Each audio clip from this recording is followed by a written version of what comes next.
Hello everyone, আসসালামু আলাইকুম। আজ আপনাদের সাথে শেয়ার করব মুড়ি দিয়ে খুবই ইউনিক একটি নাস্তা রেসিপি। মুড়ি তো আমরা অনেকভাবে খেয়ে থাকি। অনেক দিন ঘরে মুড়ি থাকলে দেখা যায় মুড়িগুলো নিতে যায় বা নরম হয়ে যায়, তখন আর খেতে ভালো লাগে না বা খাওয়া যায় না। এমন নরম মুড়িগুলো ফেলে না দিয়ে তৈরি করে নিতে পারেন দুর্দান্ত একটি নাস্তা রেসিপি। আশা করি রেসিপিটা আপনাদের কাছে অনেক বেশি ভালো লাগবে। তো বন্ধুরা, কথা না বাড়িয়ে চলুন নাস্তা তৈরির মূল প্রস্তুত প্রণালীতে যাওয়া যাক। মুড়ির নাস্তা তৈরি করার জন্য প্রথমে একটি মিক্সিং বলে নিয়ে নিচ্ছি মেজারমেন্ট কাপের 3 কাপ মুড়ি। এর সাথে অ্যাড করে দেব 2টি মাঝারি সাইজের পেঁয়াজ কুচি, 3টি কাঁচামরিচ কুচি,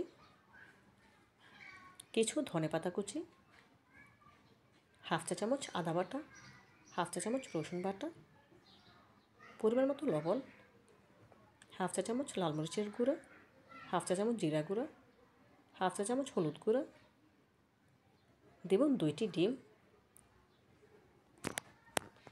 দেব হাফ কাপ শুকনো চাউলের গুঁড়া।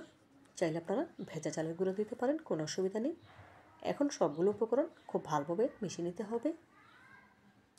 মুড়ির নাস্তা তৈরি করা একদম সহজ, ঘরে থাকা অল্প কিছু উপকরণেই তৈরি করা যায়, আর খেতে কিন্তু হয় দুর্দান্ত। দেখুন খুব ভালোভাবে নেড়ে মিশিয়ে নিচ্ছি। মিশিয়ে নেওয়া হয়ে গেলে এখন এর সাথে অ্যাড করে দেব 2 টেবিল চামচ পরিমাণ পানি। যেহেতু এখানে শুকনো চাউলের গুঁড়ো অ্যাড করেছি, একসাথে বেশি পানি দেওয়া যাবে না, 2 টেবিল চামচ পরিমাণ পানি দিয়ে মিশিয়ে নেব।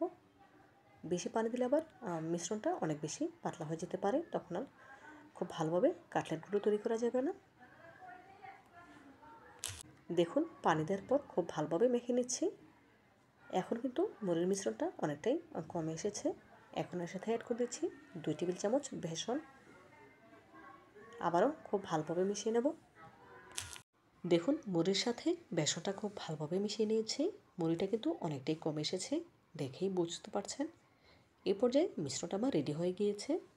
দেখুন এইভাবে করে মুঠি করলে একসাথে দলা পেকে যাচ্ছে, এরকম হলেই বুঝতে পারবেন মুড়ির কাটলেট তৈরি করার জন্য মিশ্রণটা পারফেক্টভাবে রেডি হয়েছে।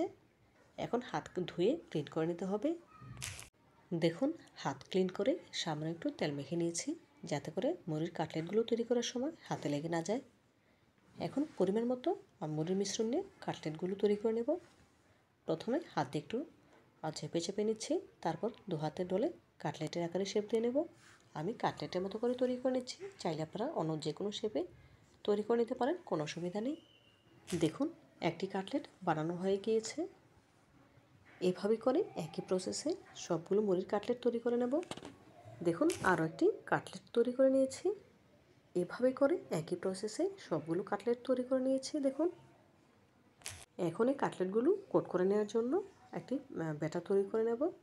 একটি বাটিতে নিয়ে নিচ্ছি 1/4 কাপ ময়দা, 1/4 কাপ শুকনো চাউলের গুঁড়া, সামান্য একটু মরিচের গুঁড়া, স্বাদ মতো লবণ। এখন পরিমাণ মতো পানি দিয়ে পাতলা একটি ব্যাটার তৈরি করে নিতে হবে। দেখুন পরিমাণ মতো পানি দিয়ে পাতলা ব্যাটার তৈরি করে নিয়েছি, দেখেই বুঝতে পারছেন। এখন এই ব্যাটারে চুবিয়ে নিতে হবে। একটি কাটলেট দিয়ে দিয়েছি, দেখুন ব্যাটার চুবিয়ে নিচ্ছি। কাঁটা চামচের সাহায্যে তুলে এক্সট্রা ব্যাটার ফেলে দেব। কাটলেটগুলো কোট করার জন্য এখানে নুডলসের গুঁড়ো নিয়েছি, দেখেই বুঝতে পারছেন। এগুলো আমি পাটায় বেটে গুঁড়ো করে নিয়েছি। এখন সব দিকে খুব ভালোভাবে নুডলস দিয়ে কোট করে নিচ্ছি। দেখুন একটি কাটলেট কোট করা হয়ে গিয়েছে। এভাবে করে একই প্রসেসে সবগুলো কাটলেট কোট করে নিয়েছি। এখন ভেজে নেওয়ার পালা। ভেজে নেওয়ার জন্য চুলে একটি প্যানে পর্যাপ্ত পরিমাণে তেল দিয়ে গরম করে নিয়েছি। অবশ্যই গরম তেলে কাটলেটগুলো ছাড়তে হবে। কাটলেটগুলো ছাড়ার পর গ্যাসের ফ্লেম মিডিয়াম হিটে করে দিতে হবে, হাই হিটে করে ভাজা যাবে না, এতে করে উপরটা কালার চলে আসবে আর ভেতরটা কাঁচা রয়ে যাবে, তখন আর খেতে ভালো লাগবে না। সেজন্য শুরু থেকে শেষ পর্যন্ত গ্যাসের ফ্লেম মিডিয়াম হিটে রেখেই এই কাটলেটগুলো ভেজে নিতে হবে। দেখুন এই পর্যায়ে কাটলেটগুলো উল্টে নিচ্ছি।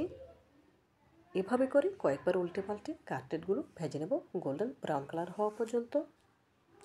দেখুন কাটলেটের কালার কিন্তু কিছুটা চেঞ্জ হয়ে এসেছে, দেখেই বুঝতে পারছেন। এভাবে করে কয়েকবার উল্টে পাল্টে ভেজে নিচ্ছি গোল্ডেন ব্রাউন কালার করে। কয়েকবার উল্টে পাল্টে নেওয়ার পর এই পর্যায়ে সেই কাঙ্ক্ষিত কালার চলে এসেছে।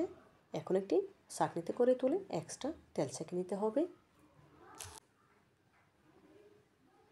এভাবে করে একই প্রসেসে বাকি কাটলেটগুলো ভেজে নেব।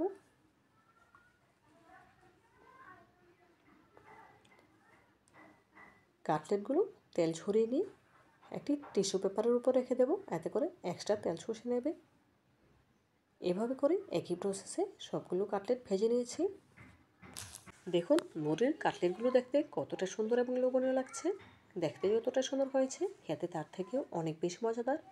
আপনারা একবার হলেও আমার রেসিপিটি ফলো করে এভাবে মুরগি দিয়ে কাটলেট বা নাস্তা তৈরি করে খেয়ে দেখবেন, ইনশাল্লাহ অনেক বেশি ভালো লাগবে। আপনাদের একটি ভেঙে দেখালাম, দেখুন উপরটা ক্রিস্পি আর ভেতরটা একদম সফট, দেখেই বুঝতে